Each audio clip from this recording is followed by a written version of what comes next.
I drive a Ferrari 355 Cabriolet. What's up? I have a ridiculous house in the South Fork. I have every toy you can possibly imagine. And best of all, kids, I am liquid. So, now you know what's possible. Let me tell you what's required. Life advice, rr@gmail.com. We are loaded with submissions here, so I don't know that Kyle was able to get to all of them and sort through them. We should do a check-in with Kyle. It's been about an hour. So yeah, good day to you. I haven't said much. We just been banking guests, and I just been super happy about it. So it's been a great hour. That's why I haven't said anything. Yeah. No, you know when to shoot, when not to shoot. You're not the Westbrook of producing. So let's get to a couple here. Hey, Ryan, Kyle, 5'10", 3/4. You can call it 5'11". I still don't know how this happened, but that's cool. We'll keep going through it. Used to be a marathoner, but a bulging disc keeps me ground bound nowadays. I got a plantar thing going in my left foot right now. Brutal. Couldn't even walk yesterday. Played hoops with no rim again. I'm actually thinking about tweeting out, does anyone in the South Bay have a decent outdoor court? I will pay you $20. I'll bring subs over and you can eat them. We don't have to say hi. We don't have to interact. I'm by myself, so I'm not high risk. That's really sad. I don't know. I think it shows dedication. Man with no rims, just trying to get some shots up. People look and go, what the hell's going on? But it'd been a few weeks since I'd ever done anything like that side to side or whatever. And I don't know. You guys want to hear about my injuries more? No? Okay, moving on. Back to the email. After 6 years of anticipation, I got engaged to my girlfriend just as the pandemic hit Rudy Gobert and the rest of the country in March of 2020. My fiance and I see eye to eye on many things. Two liberal Jewish people growing up in New York City area tend to do that. But when it comes to our new family name, we have never quite been on the same page. Right out of the gate, I totally get her wanting to keep her own name. She's her own person. I don't expect her to take mine. Okay. From her view, she'd love for me to take her name. Huh. If not that, she would want to do something original like combining our last names. My perspective, I'm open to doing a hyphenation. If anything, it'd be nice to just be my last name, her last name. She could do her last name first if that's her preference. Perhaps the biggest challenge would be what we want to name our kids. While I want to support her, I already feel like I'm doing plenty when I'm totally cool with her taking whatever name she wants. But to not have the kids at least go my last name, her last name, is tough to swallow. I'm trying to prolong a family name as a male that is important to me, and I do feel like I owe it to my parents as well. I guess the ultimate compromise would just be an entirely original family name, but obviously that leaves me in a tough spot. I feel like I'm doing my fair share and then some already. Do I need to give up the naming rights in order to support my fiance's wishes? Whoa. All right. Let's talk about generations here, because I remember, however my father sees the world would be differently from how I see the world, how maybe you listening see the world, and how my father's father would see the world would be different than how my father sees the world. Okay, so this is pretty typical stuff here. All right, so my grandfather may have said something in 1960 that he thought was normal, coming out of the war, maybe in 1950s, how he felt about, let's say, an enemy nation that just wouldn't fly today. All right, are we all on the same page here? All right, so I think there's times where previous generations can just be outdated with the way they see things. So the reason I bring this up is that I remember my father, when I was a lot younger, saying to me, hey, if your wife doesn't want to take your last name, that's a bad sign. That's a flag. That's a red flag. I'm at the point now, I would agree with him then, impressionable, younger, you live a little bit longer, maybe a couple decades. And I go, like, I don't care. If my wife didn't want to take my last name, I wouldn't care. And I'm probably even more desensitized to it than most would be, because in my industry, so many women don't take their husband's last name because they've already been on TV and built up their name and a brand and all that stuff. Now, if they do want to change it, great. If they don't, great. I don't care. Seriously. If my wife said, hey, I'm not taking your last name, it would not bother me. And as my father said to me 20 years ago, I don't think it's a red flag. Now, this is really modern. So maybe my thoughts on you taking her last name and getting rid of your own, maybe these will be outdated in 20 years. But I don't know what the hell we're doing on some of this stuff anymore. That is, I'll admit, like, I don't know. Am I traditional? Am I, I don't know. Sometimes I'll be like, am I a caveman when I go, she wants you to take her name? Like, what the hell's that about? So I got to tell you, I already think you're at a disadvantage here if this stuff is even coming up. Like, I think you kind of know. You're writing here and you're saying, hey, she wants me to take, let me read that again. From her view, she'd love for me to take her name.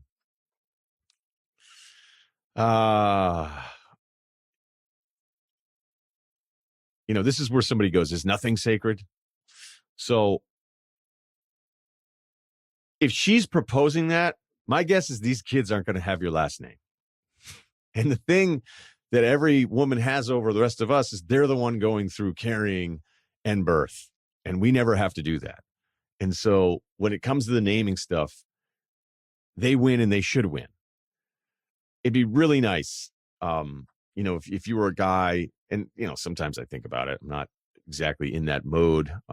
Like, oh, would it be cool to like name somebody a family name? I seem to think a lot of my Fairfield County rich friends have these weird names that are like middle names that are like, what the hell's that? They're like, oh, it's a family name. I'm like, oh man, like when you get rich, you just make up weird rules about naming and give people like weird middle names. And then you just say, oh, and it's like my second middle name.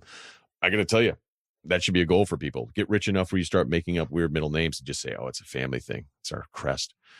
But on this one, it sounds like you already know you're going to lose. So I don't know that she's going to be able to be talked to about this.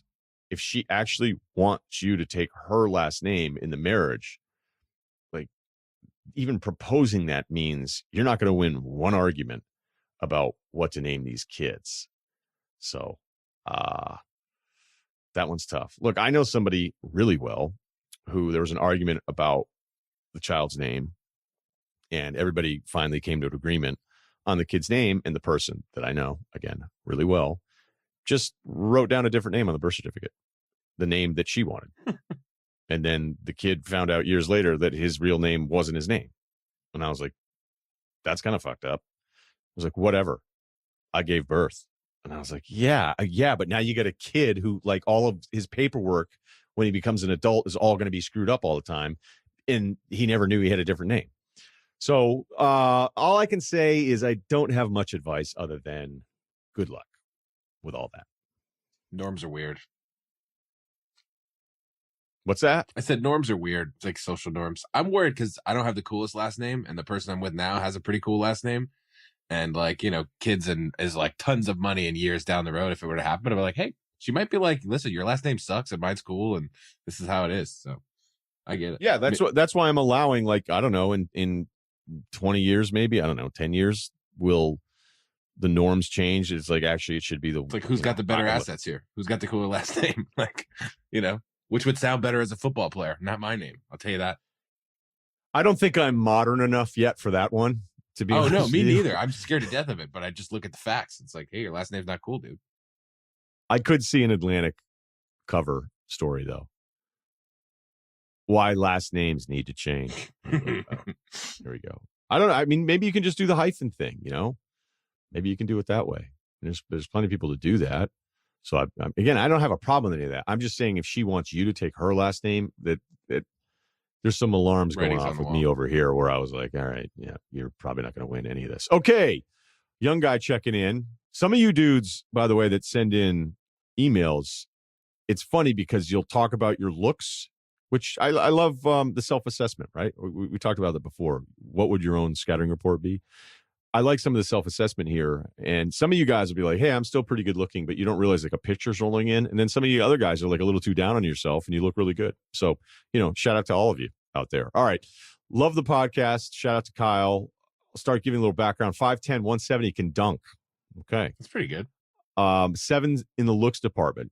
You know what? This guy is a good looking guy. Looks fine. All right. Not the hottest thing walking around, but not the worst either. Good assessment. I make up for my sense of humor. I make up with it for my sense of humor. Again, dude, you're not just disgusting looking. So a little more self-confidence, please. I'm 22, working in construction industry, decided school just wasn't for me, went the construction route, started as a roof tech, and I've worked my way up now to roof salesman, making pretty good money for my age. This is not why I'm writing you, and as you're probably assuming, yeah, this is about a girl. I started talking to a girl about a month and a half ago. Let's call her Paige. We've known each other for a while through mutual friends, as I dated one of her good friends 2 years ago just for a summer. Some of you may think that's an alarm. This is me talking here now. Some of you may say, oh, well, if he likes her but dated one of her friends. We're talking early 20s here. This is very normal. Everybody dates everybody back then. All right. So I don't think that that's an issue, although maybe it is. All right. Our friend group stayed somewhat closer the last 2 years, so we've always been kind of friends. So we've been talking for the last month. This is our guy here in Page. Last month and a half, hanging a few times a week, went on a couple dates and text and FaceTime every day. Over the last couple of weeks, I'm starting to get feelings for her. We have a lot of things in common. We're getting along super well. We have a great time together, and every time we hang out. Here's the problem. After the first date, she told me she wasn't having romantic feelings for me, but said she likes me a lot and wants to see where this goes.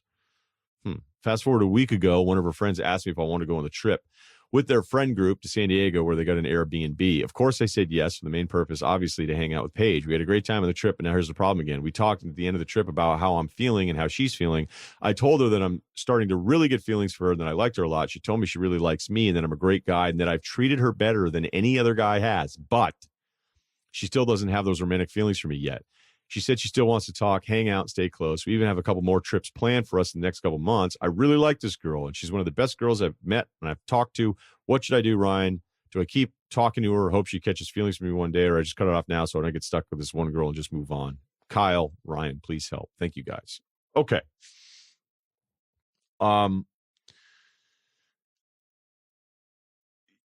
If she doesn't like you, there's like anything. There's a couple different routes here, but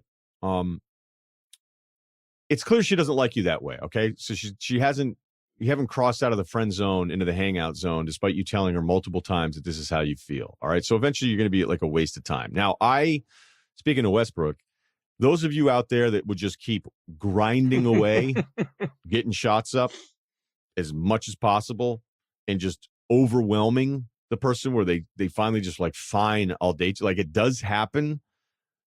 I could never do that. The second I don't think somebody's interested, I'm like, all right, fine, whatever.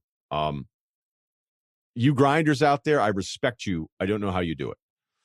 So you could go that way, but I'm not going to tell you to do that.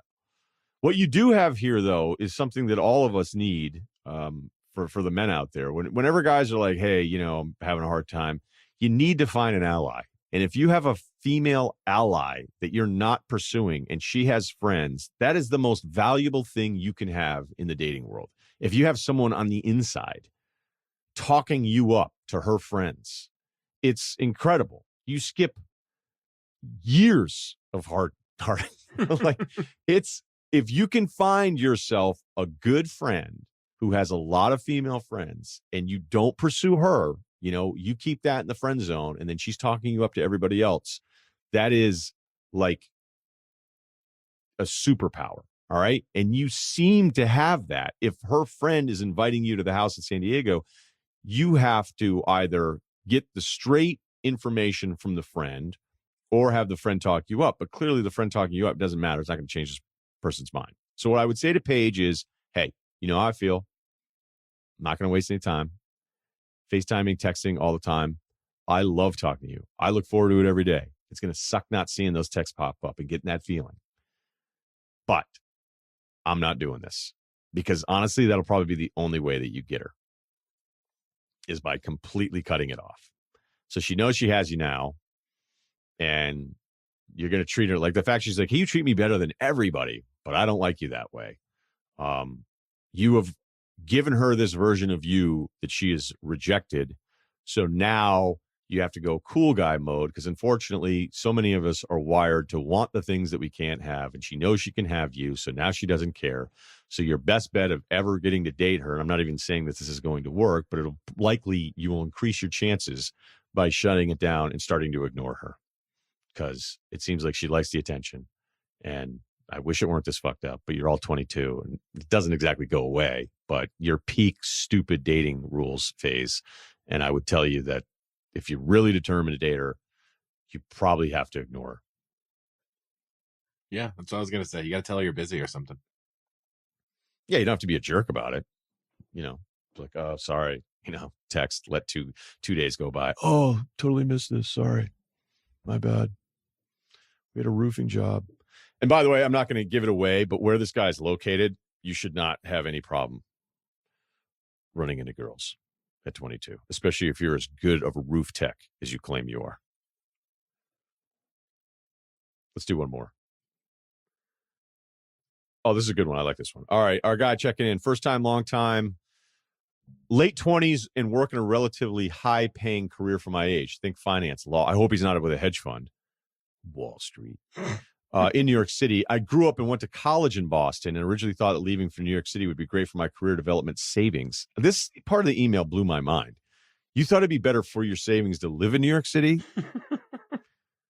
This guy must be doing well. Unless, wherever he was in Boston, maybe he thought an apartment in Manhattan was cheaper than buying a nice house in a nice neighborhood in Boston. I would tell you Boston isn't exactly cheap by any means, but I don't know. Maybe some of the new numbers. There's no jokes about Boston apartments, though. The joke is the New York City apartments. That's the size of a bathroom. Look, downtown Boston is really, really expensive. But if you were ever saying like savings, New York City would not be the first person that would not be the first thing I thought of. Maybe he has something specific going on that he's not filling us in on here. So, all right. He says in New York City, honestly, it has been great. I've been given great career opportunities, and while I'm not super passionate about the job, I at least feel a weird sense of satisfaction of being good at it. All that being said, over the past 6 months, I've been able to work remotely from Boston between my parents' place and my friends' apartments. It's been a total blast. It's like having my cake and eating it too. I've been able to see great lifelong and college friends while maintaining my career trajectory. Admittedly, I have a sense of guilt, regret from missing out on some of the great times I could have been having with this group over the past 7 years while I was instead in New York City focused on my career. So, all right. So he's kind of having that post-college regret.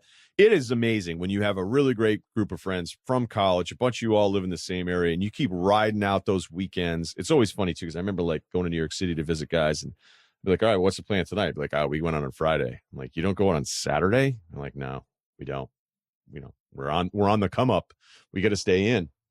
I was like, oh, wow, these guys are really growing up. But I was always very jealous of that because, look, I decided early on I don't care about anything career. And I do regret some of that stuff. I regret, it would have been really fun to have had a group of friends every weekend to be like, hey, what's the plan? What's the plan this Friday? In my younger years. Now, granted, most of the time I would have been like, oh, I have to watch a game. But I hear exactly what you're saying. And here you are thinking, okay, I'm still pretty young. It's late 20s. So, all right. So as my office in New York has said that it's reopening after President's Day, 2 to 3 weeks from writing this, I can't say I have mixed feelings about going back. I just flat out don't want to. He doesn't want to go back. I feel like I've woken up from a 7-year fog of slogging to work while shoving my personal life to the side. I thought hard about taking a pay cut or just flat out quitting and moving back to Boston while we're still in our late 20s and my parents are healthy and active. Is this a ridiculous way to think? I can't help but imagine being 40 and still living in New York City with a good amount of savings, but no great memories. Thanks. He also wanted to know who's better to grab a beer with, Simmons or Cowherd. That one's actually close. There's no definitive one there. They're both fun in a different way. So, I mean, I've probably gotten together Cowherd more socially than Bill because I, live near Cowherd. Okay, this is not a unique dilemma. And if you were to say on the surface, I miss my friends, I'm quitting my really great job in New York City so that now I can be near my buddies, that does sound stupid on the surface. Now, I'd imagine if you're this good as you say you are in whatever career path you're on, you should be able to get a job somewhere else and do this. But there are moment ideas and then there are kind of long-term ideas. And those moment ideas can be really intoxicating. Like when I finally knew I was going to leave Connecticut, I knew I was leaving for a little while. So I was always like thinking about different things. I kicked the tires on moving to Denver only for friends. I know that sounds stupid. And I knew I wasn't really going to because I love the water and the other stuff that I was trying to pursue. I had to be in Los Angeles for it. Knowing what I knew now, I could probably have lived in Denver for a year, then gotten to LA a year later because work-wise, none of it really matters. If you're doing the work, you're doing the work. The meetings are whatever. And now meetings are all over Zoom anyway. So, but you don't know any of this stuff. So I'm afraid that you're being a little tempted by how great this run has been because you haven't had it. So you have more appreciation for this friendship and catching up and feeling like you missed out on all these times because you were away from it, where this is just life for those other guys. So, I always kind of joke like, all right, I moved to Denver. Now what? Hey, sorry, I can't hang out with you today. I have too many friends. That wasn't really going to happen. Like I wasn't going to just be able to show up to Tim's house. Like, hey, what are you guys doing? You want to play NHL 94 downstairs? Like, so you can create a version in your head of what your life is going to be like if you stay in Boston full time. Word. That may not be true. Now, maybe it is. I mean, maybe you've had these months there and you're like, no, it would be like this. And I like being near my family. Oh, I'll still sometimes have guilt where I'll think, did you have to move all the way across the country? Well, I did. I had to. But, I'll think about like my younger brother and I'll like, maybe you should have just, stayed in New England for another year. And it's like, well, it wouldn't really have changed anything. So here's what I would say. Don't do this with no plan. Okay. Don't just flat out quit. What you should have been doing this whole time is figuring out if there was, because it sounds like you actually are going to be happier in Boston. So that's important. And if you're this good, you're probably going to figure out another path. I just don't ever like doing any of these drastic things unless you've been working behind the scenes and putting together some kind of plan. But it's great. I mean, it's great to have friends after college. A lot of us don't always get that chance or have that neighborhood where everybody gets along and you feel like there's at least that opportunity once every few months to get out, and feel kind of young again. But I don't like, hey, this has been awesome hanging out with college buddies because I'm in that, I think you miss college, right? The most late 20s, early 30s, maybe early 30s is pathetic, but 45 is really pathetic. But late 20s where you're like, oh, wait, like that was incredible. And now guys are starting to have kids and now everything is going to be upended. And now all these things are going to be different. But don't let these last few months convince you to make a very not a bad decision, an unprepared decision. So that's how I would look at it. And even if you have to go back to New York City in a couple of weeks when things open back up, maybe you'll be removed and be like, hey, you know what? Actually, maybe this isn't so bad. Or maybe you'll miss it so much that the money and the job just won't matter. Because sometimes we have those decisions facing us. And you go, I don't care about any of that stuff. I just want to be happier. And I was happier back in Boston. So there's a bunch of different ways you could go with this. I just would like a little bit more prep from you on a career transition here, especially at a really tough time right now. But if you're as good as you say you are, then there should be opportunities in Boston for you.